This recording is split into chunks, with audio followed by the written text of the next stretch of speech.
우리는 하루에도 수없이 휴대폰을 들여다보고 있습니다. 그래서 문자에 대해서 대답을 할 때 어떤 분은 네 이렇게 대답을 하는 분도 있고요. 어떤 분은 예 이렇게 대답하는 분들이 있습니다. 물론 두 가지 다 알겠습니다. 그렇게 하겠습니다. 알았어요. 이런 뜻이겠죠. 그런데 네 길게 좀 하나 하고 짧게 이해하는 거하고 좀 어감상 상당히 미묘한 차이가 있어요. 앞에 다소 길게 하는 대답에는 부정적인 의미가 거기에 담겨 있다고 봅니다. 물론 다 그런 건 아니겠지만은 그러나 짧게 예라고 하는 대답에는 긍정의 이미지가 담겨 있다고 느껴집니다. 그런데 우리 모두는요 그리스도 안에 적을 둔 성도로서 긍정의 의미를 지닌 더 이상 그 어떤 이유도 없이 거침없다는 식으로 예 이렇게 대답을 해야 되겠습니다. 다시 말씀드린다면 짧게 예, 네 이렇게 하면은요 반신반의의 마음이 담겨 있어요. 그러니까 부정적인 생각이 거기에 가미되어 있다 이 말입니다. 그러니까 우리는 그렇게 하지 말고요 짧게 예, 예수 그리스도 안에서는 예만 있는 거다 이 말입니다. 오늘 이 본문에 바울은 자신에 대해서 수많은 오해와 비난을 일삼고 있는 고린도 교인들에게 자신의 계획을 밝히고 있는데요. 자신이 하나님의 뜻에 대해서 예만 한 것이지 아니라고 한 일이 없다고 말씀을 하고 있습니다. 그 내용을요 17절과 20절에 보면은요 그 내용 속에 한 단어가 여러 번 이렇게 나옵니다. 그 단어가 뭐냐 하니까 예라고 하는 단어예요. 그런데 여러분 한번 총 몇 번이 나오는지 눈을 크게 뜨고 한번 살펴보세요. 몇 개인지요. 6개인지 7개인지 한번 살펴보십시오. 그런데 예만 나오는 것은 6번 나오고요. 마지막 아멘이 나와요. 그러니까 아멘도 예 그렇게 하겠습니다. 이런 뜻이거든요. 그러니까 총 7번의 단어가 나오고 있습니다. 여러 번 나온다고 하는 말은 어떤 말입니까? 그만큼 중요하다는 말입니다. 우리가 하나님의 말씀에 순종할 때 예 이래야 돼. 네 이렇게 하시면 안 된다 이 말입니다. 그렇게 중요하기 때문에 여러 번 강조되고 있어요. 바울은 마케도니아를 거쳐서요 고린도 교회를 방문하는 순회 전도의 계획을 갖고 있었습니다. 그런데 이 사실을 미리 인편을 통해서 고린도 교인들에게 알렸던 겁니다. 본문 15절과 16절에서 그 계획에 대한 확실한 내용이 나오게 되어지는데 내용을 보면요 내가 이 확신을 가지고 너희로 2번 은혜를 얻게 하기 위하여 먼저 너희에게 이르렀다가 너희를 지나 마케도냐에 갔다가 다시 마케도냐에서 너희에게 가서 너희의 도움으로 유대로 가기를 계획하였다. 그렇게 미리 알려주었습니다.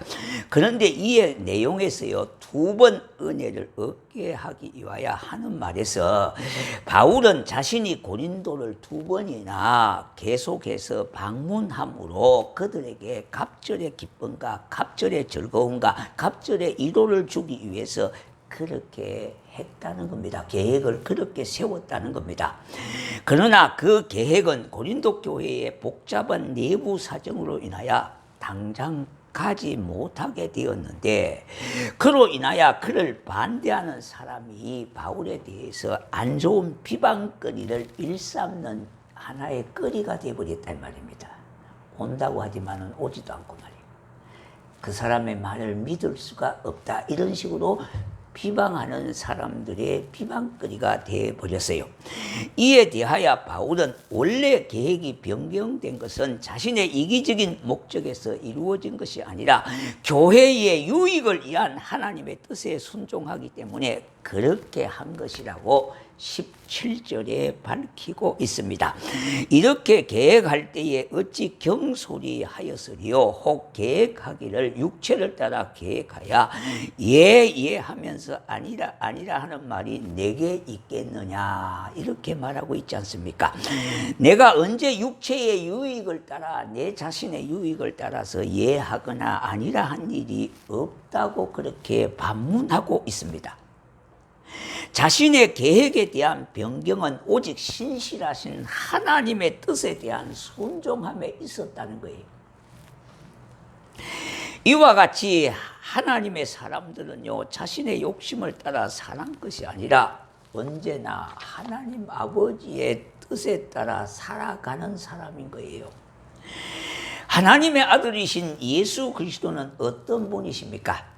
하나님의 뜻에 철저히 복종하신 분으로 예라고만 하신 분이십니다.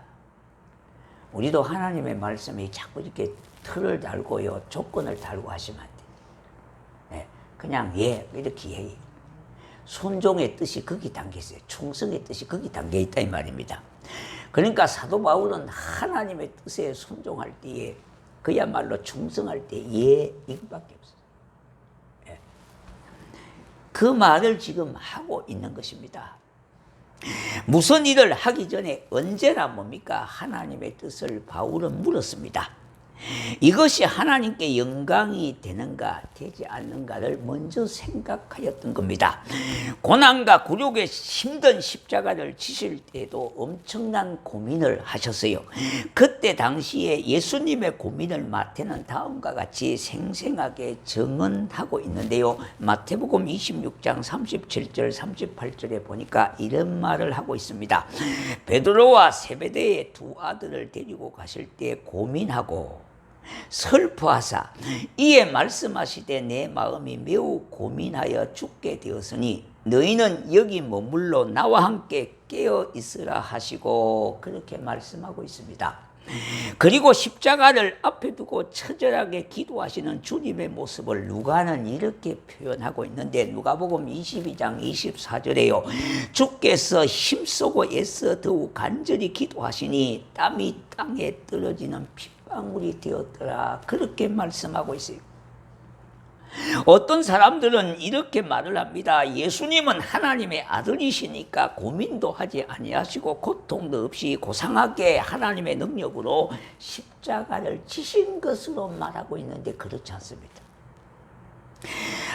예수님은 하나님의 아들로서요, 인간의 나약함도 가지고 계셨으니까 그가 손에 가시가 찔리시고 매도 맞으시고 우리가 받아야 할 고통을 대신 받았는데요, 저와 여러분이 지고 있을 십자가 대신해서 예수님께서 다 죄의 짐을 지셨다는 겁니다. 그러니까 얼마나 무겁겠습니까? 얼마나 그 고통이 더했겠습니까? 그가 찔리고 그가 상하고 그가 매를 맞으면 저와 여러분의 구원을 위하여 그렇게 하셨다는 겁니다. 제가 초등학교 시절에요, 학교에서 단체 관람으로 영화를 본 적이 있는데 유관선 열사의 일대기입니다. 그 영화의 스토리 가운데 악랄한 일본 순사는요, 독립운동가들을 체포하여 고문을 하는데 손톱 사이에다가 못을 박는 장면이 나와요. 그 장면이 얼마나 잔인하던지요, 밤에 잘 때 자꾸 그 장면이 연상이 되어가지고 잠을 설친 적이 있었습니다. 그러나 예수님께서 당하신 고통은요, 이것보다 더 처절한 것이었습니다. 잠시의 고통이 아니라 죽을 때까지 찔린 못에 의지하여 매달려 있어야 하는 가장 악독한 죽음을 당하신 분이 바로 예수 그리스도의 십자가 죽음이십니다. 예수님께서는 그 고통을 얼마든지 피할 수가 있었습니다. 그러나 예수님은 그것이 자신을 향한 하나님의 뜻인 줄로 알고 순종하셨던 겁니다. 그러므로 예수님은 한 번도 하나님의 뜻에 아니요, 이렇게 말하지를 않았습니다. 이는 순종을 더디하지 않고요, 하나님의 선하신 뜻을 이루신 겁니다. 바울은 이 본문 19절과 20절에서 예수님의 순종에 대해서 말씀합니다.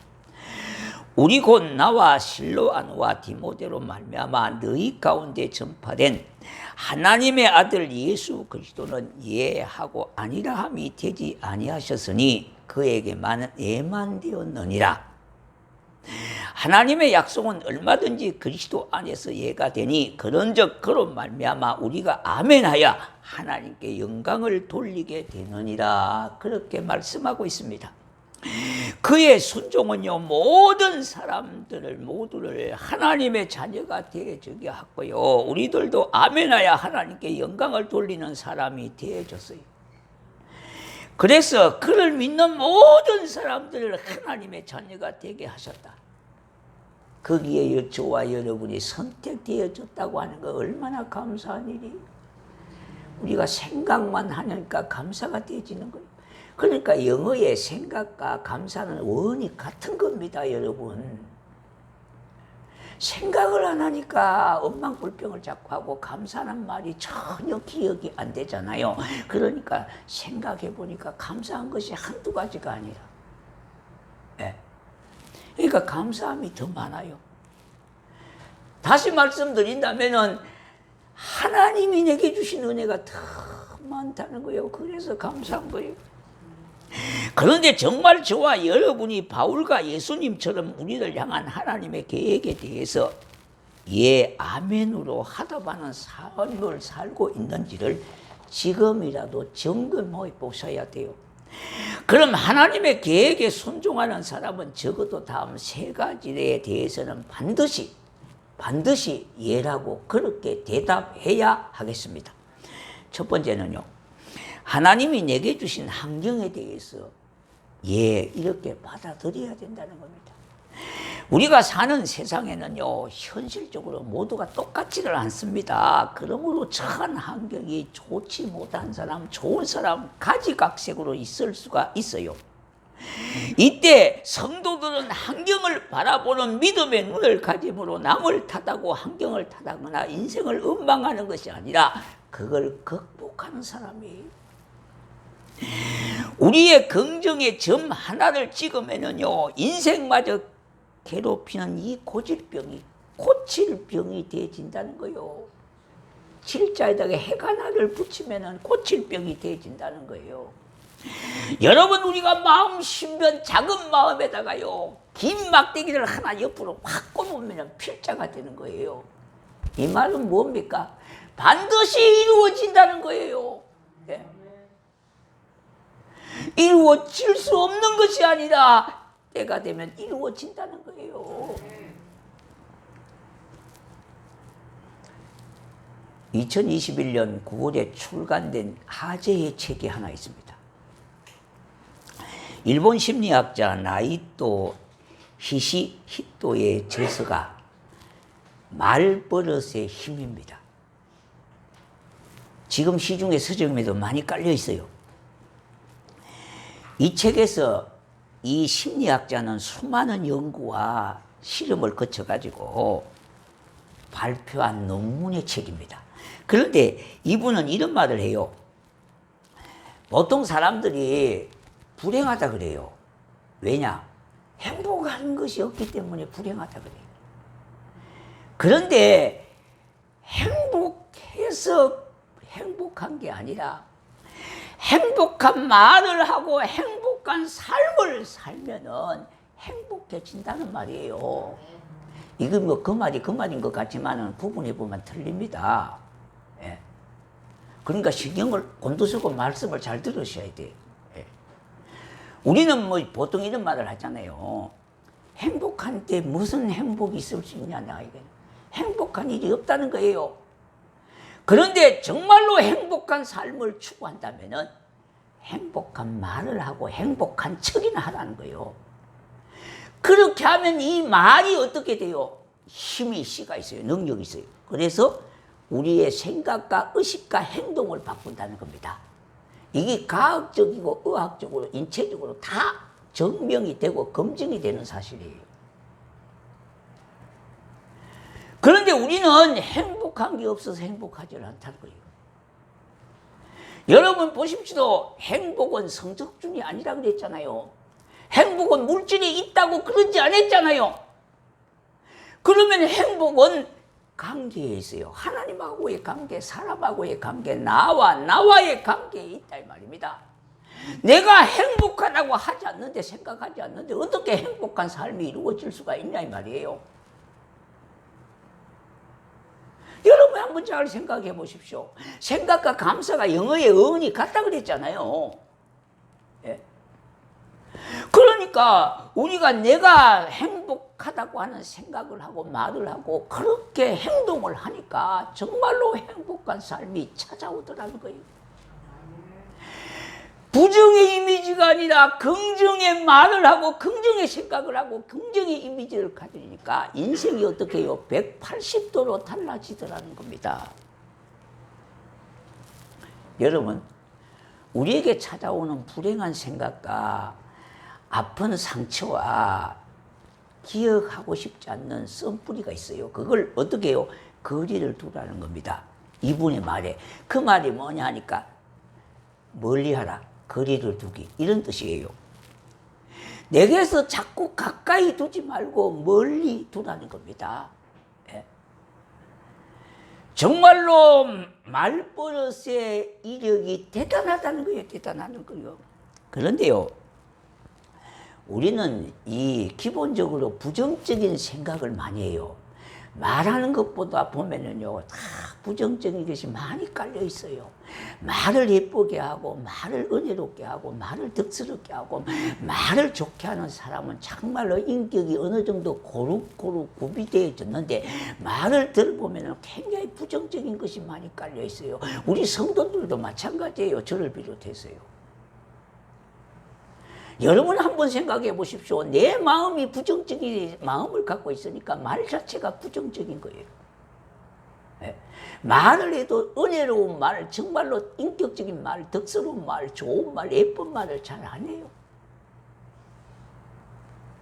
그러니까 여러분 이런 말을 하잖아요. 내 옆에는 어떤 사람을 두어야 되나? 잘 웃는 사람을 두라는 거예요.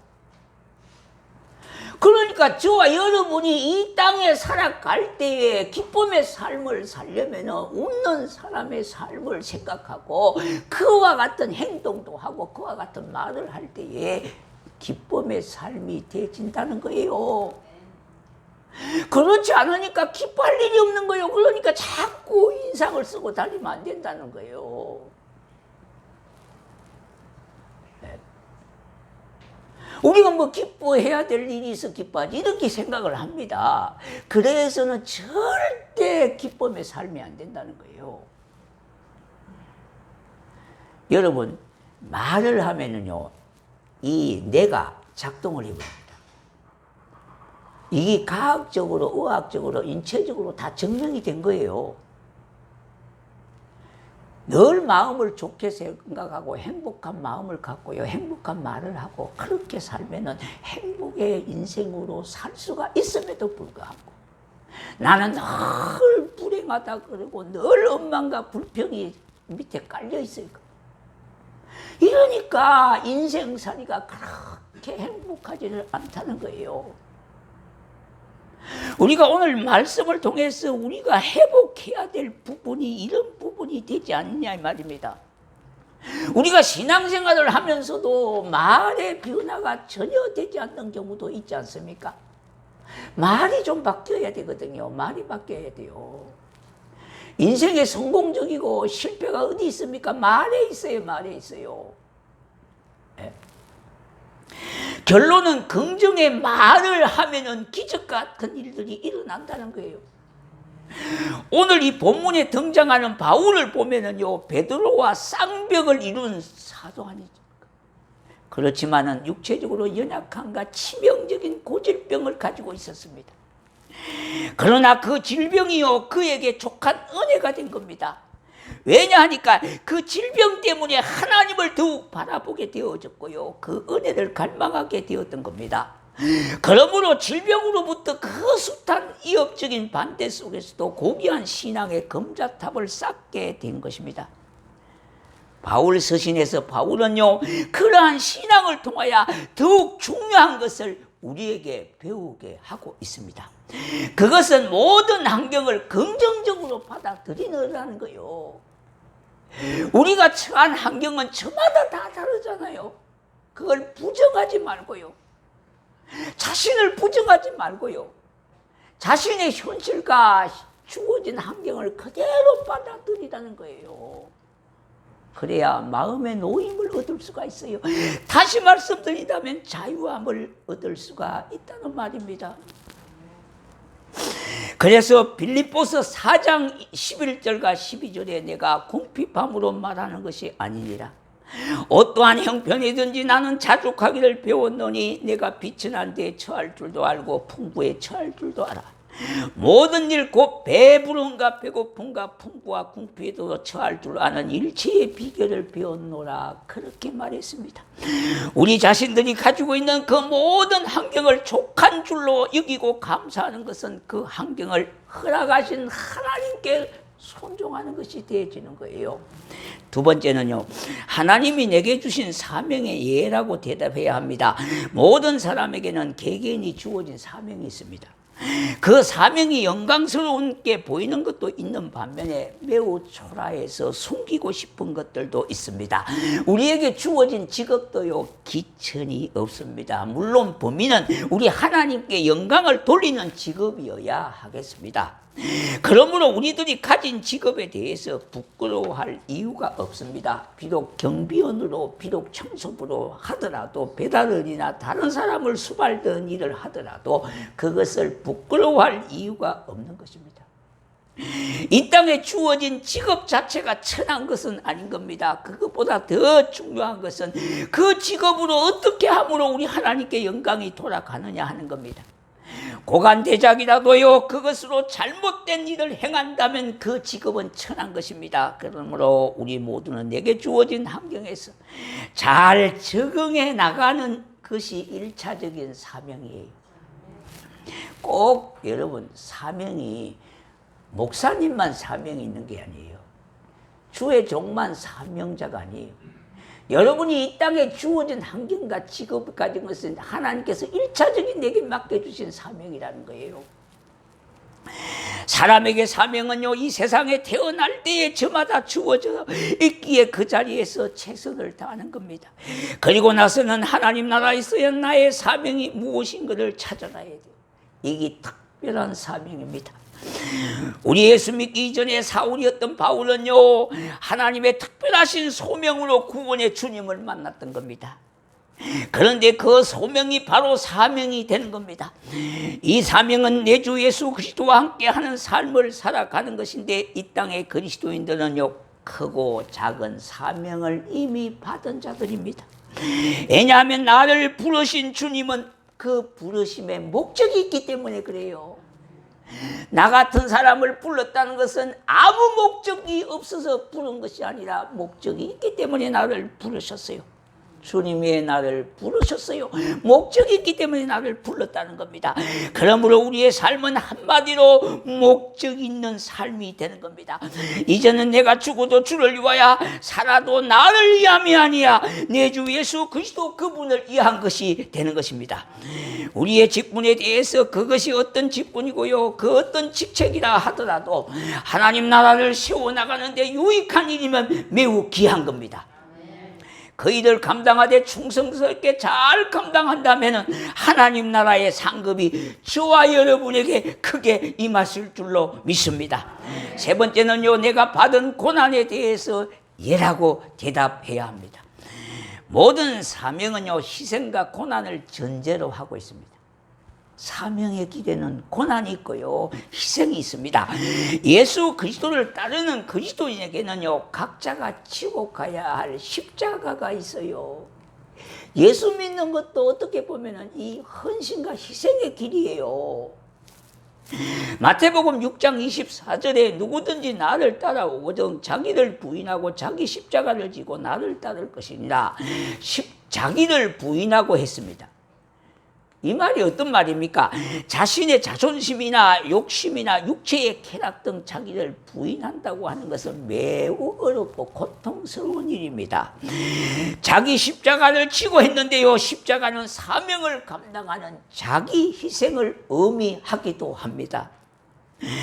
아버지와 어머니의 희생 없이 어떻게 가정이 화목하고 풍성함을 이룰 수가 있겠습니까? 뿐만 아니라 자녀들이 어떻게 바르게 자랄 수가 있겠습니까? 부모의 희생과 헌신이 있었기 때문에 그렇게 되지 않습니까? 목회자나 성도들의 희생 없이 어떻게 교회가 제대로 세워질 수가 있겠습니까? 교회에 세워질 수 있는 것은 물질적인 것이나 희생, 육체적인 희생이 없이 섬기고 나누고 봉사할 수가 없는 거예요.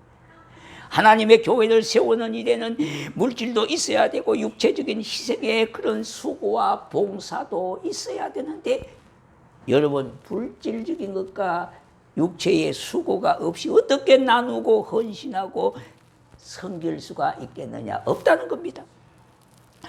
성도 한 사람이 물질적으로 수고하는 것과 육체적으로 수고하는 이들이 있기에 교회가 이렇게 세워져 가는 것입니다. 그러므로 우리는 기쁨과 순종으로 맡겨진 사명을 잘 감당해야 하겠습니다. 우리 하나님은 그와 같은 자에게 일호의 손길과 생명의 면류관을 예비하고 있음도 알아야 하겠습니다. 사랑하는 성도 여러분, 하나님이 자신에게 허락한 환경을 부정적으로 바라보는 것보다 긍정적으로 바라보셔야 됩니다. 그 환경을 통하여 하나님께서 내게 하실 일이 있다고 하는 사실, 그 환경이 내게 하나님의 놀라운 기적과 능력을 경험할 수 있다고 하는 사실, 하나님께서 내게 맡겨주신 일에는 늘 예라고 대답하는 충성된 자가 되십시다. 더 나아가서 사명을 감당할 수밖에 없는 어려움에 대하여 인내로서 예라고 드리는 성도가 되는 겁니다. 반드시 거기에는 하나님의 뜻이 있습니다. 지난 주간에 우리는요, 흰남노라고 하는 태풍을 인하여 얼마나 마음을 졸이고 있었습니까? 여러분, 얼마나 많이 졸이면서 기도했습니까?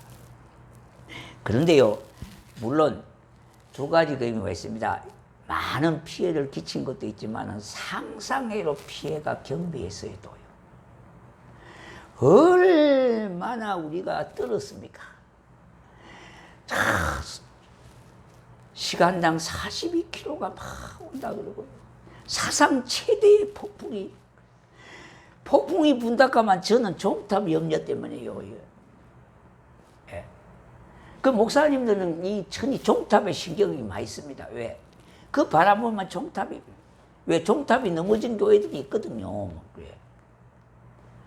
또 저희는 옛날에 그런 경험이 한 번 있기 때문에 그 상처가 또 있어요. 예.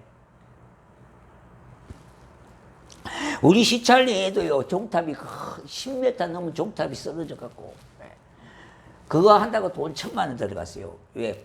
큰 기둥에 가서 또 가가지고. 그런 피해가 없었잖아요. 그러니까 한편으로는 경미하게 지나갔어요. 제주도에서 남해안으로 들어오자마자 어떻게 세력이 확 꺾여갖고 포항으로 손살까지 가다 보니까 포항 쪽이 많이 그렇게 피해가 있었던 것도 사실이에요. 그러나 상상외로 피해가 크게 많지 않았다. 얼마나 감사합니까? 그러니까 또 어떤 분은 기상청을 욕을 해요. 그놈들이 너무 우리가 두려움을 줘갖고 영 한 주간을 조마조마 살다 보니까 기분 다 잡쳤다는 겁니다. 자, 그런 사람을 보면 본때를 한번 보여줘야 되겠죠. 그 사람이요, 입이 있다고 오만 소리를 다 해요. 그만 너무나 감사하고 하나님이 그렇게 하셨죠. 그래. 왜 그렇게 갑작스레 확 와다가 약하게 돼버리게 있어요? 네.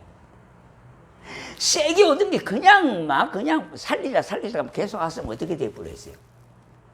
이거 완전히 전라남도, 경상북도 다 쑥대밭 다 돼버렸습니다. 중부죠, 다. 네. 여수도 대단할 겁니다. 네. 자, 여러분, 그런데 인생이 이렇게 태풍으로 불다가 순풍이 될 수도 있고 순풍으로 불다가 역풍이 올 수도 있지 않습니까? 이게 인생입니다. 인생요. 그러니까 늘 좋은 때만 있는 것도 아니라 늘 그냥 먹구름만 있는 것도 아니라 폭풍의 인생만 있는 것이 아니라 편한 일상으로 돌아와서 따뜻한 햇살이 비치는 일상으로 돌아오는 때도 있다 이 말입니다. 그러므로 하나님의 뜻하신 바 계획 속에 선악간의 복된 길로 이끌어 주실 줄로 믿고 하나님의 말씀에 예라고 대답할 수 있는 성도가 되기를, 이와 같은 삶을 살아가기로 다짐하고 순종하는 삶 되시기를 주의 이름으로 축원합니다. 네.